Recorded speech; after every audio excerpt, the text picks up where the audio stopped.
Oi, gente.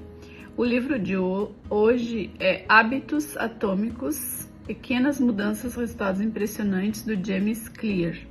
É um livro que eu li já em 2022, já tem um tempo, mas é um livro muito marcante, porque ele nos ensina que são os nossos hábitos do dia a dia, quer sejam eles saudáveis ou não, que vão nos levar aos resultados que nós temos. Obviamente, tanto bons resultados quanto não tão bons assim. Por isso a importância de desenvolvermos os hábitos saudáveis e criarmos gatilhos para conseguirmos manter esses hábitos, né? Então, porque são eles? Ele até diz que esses hábitos acabam sendo como juros compostos, cujos resultados nós teremos ou favoráveis ou não no longo prazo. Tem uma partezinha que ele fala assim: seus resultados são uma mensuração tardia dos seus hábitos.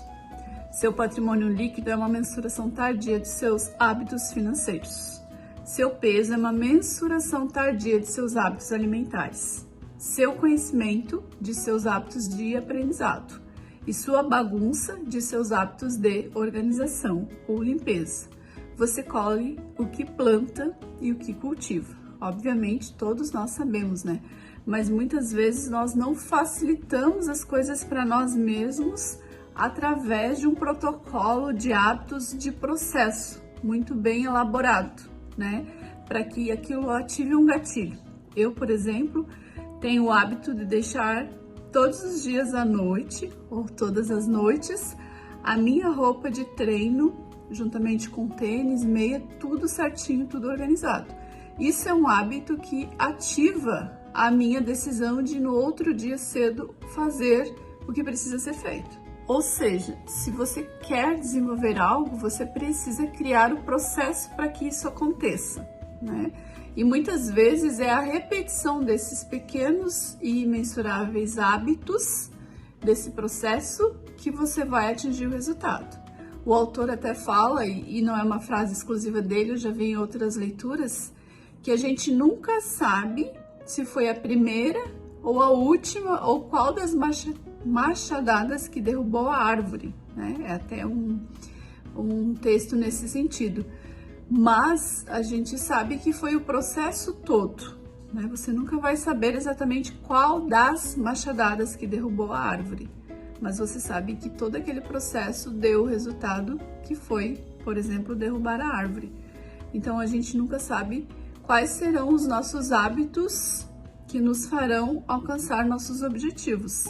Todavia, se nós não obtivermos claramente para nós a forma, o que a gente quer e como a gente vai fazer e transformar isso em pequenos hábitos, nós não teremos os resultados ao final de um tempo ou de um processo.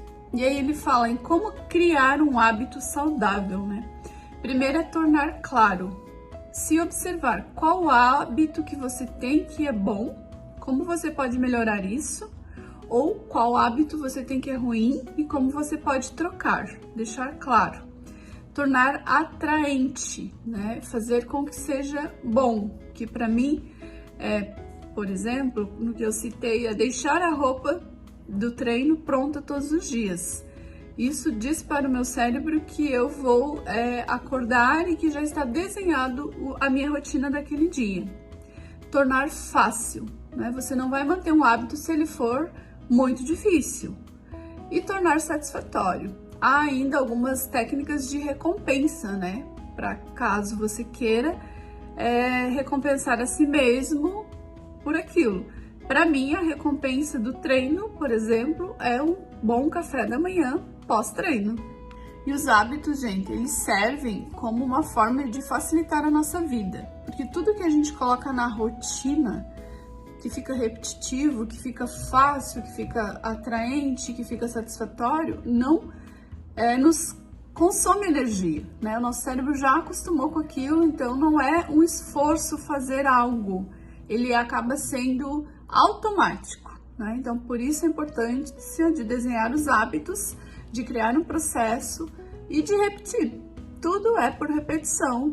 Então, se você tem um objetivo de desenvolver algo que seja mais saudável, que você vai ter uma recompensa no futuro, Transforme isso em pequenos hábitos. Faça com que seja fácil para você e que seja atraente e que te forneça uma recompensa, talvez no curto prazo, mas você sabendo que você está investindo em algo para o longo prazo. Aí sim, é bem possível que o teu cérebro evolua, entenda e aceite essa situação. Lembrando que não é na primeira nem na 21ª, como muitas pessoas imaginam que seja, que você vai desenvolver um bom hábito. Depende da situação, são anos de repetição, né? São anos, porque o nosso cérebro ele foi feito, já falamos isso outras vezes, para o descanso. Todos os comportamentos que nos dão um benefício a longo prazo normalmente não são afáveis, não são fáceis, não são bons, porém eles são necessários. E o autor ele fala o seguinte, gente, para a gente evitar de quebrar os bons hábitos. Vocês já devem ter me visto falando que os hábitos bons precisam ser mantidos. Como eu tenho o hábito da atividade física de longo prazo, eu faço praticamente todos os dias de segunda a sexta, às vezes final de semana também, quando tem provas e treinos de corrida de finais de semana. Mas eu faço questão de mantê-los, porque nem que seja 15 minutos, eu estou dizendo para o meu cérebro, eu fiz o que eu precisava fazer, né? Eu evito essas perdas, porque às vezes é bom fazermos, ainda que não seja completo, ainda que seja 25, 30% do que a gente faz normalmente, do que deixarmos sem fazer, por completo sem fazer. Porque são esses dias ruins, esses treinos ruins que vão fazer a diferença, fortalecendo o nosso hábito e fortalecendo o nosso resultado. Isso quer dizer que quando mantemos os hábitos, ainda que não o façamos todos os dias com a mesma intensidade, porque obviamente somos seres humanos que oscilamos tanto em comportamento, em necessidades, em agendas, em tudo mais, mas que façamos o máximo com aquilo que a gente consegue, isso nos dá um sentimento de satisfação e de progressão. E quando a gente tem esse sentimento, a gente não quer perder, né? E aí vira um ciclo vicioso.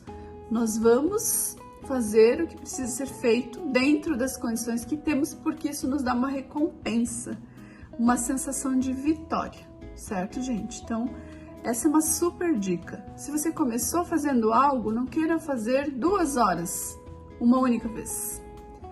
Faça 25 minutos todos os dias, até ter o tempo que você precisa e ter a consistência necessária para manter esse hábito e para transformar alguma situação na sua vida.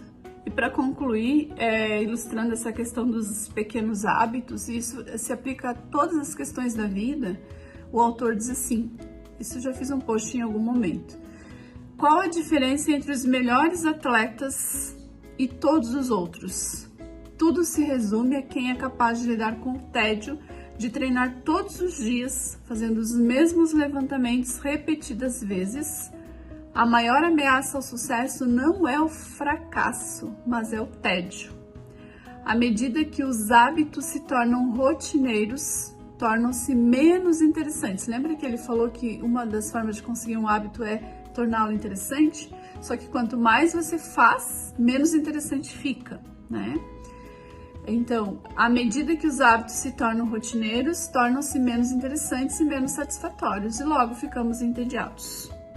Então, qualquer um pode trabalhar com afinco quando se sente motivado. Todos podemos. É a capacidade de continuar, mesmo quando o trabalho não é empolgante, que faz a diferença.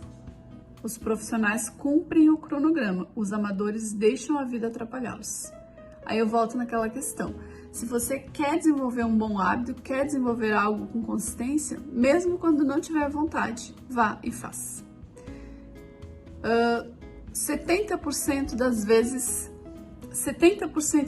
que eu vou treinar, eu não estou com vontade. 70%, 80% das vezes que eu vou correr, eu não estou com vontade de ir. Mas eu nunca me arrependo de ter ido. Então eu sou consistente naquilo. E isso é um hábito. É a mesma questão que eu falei antes. Nunca se sabe qual a machadada que vai derrubar a árvore. Nunca se sabe qual hábito, qual repetição e qual dia que vai te levar a conquistar resultado, a conquistar sucesso, a ter condicionamento físico, enfim, mas sim a consistência de fazer todos os dias. Você nunca vai saber, mas se não fizer, óbvio que não vai dar certo. Esse livro do James Clear, Hábitos Atômicos, é um livro excelente, vale muito a leitura e recomendo a todos. E bons hábitos a todos vocês!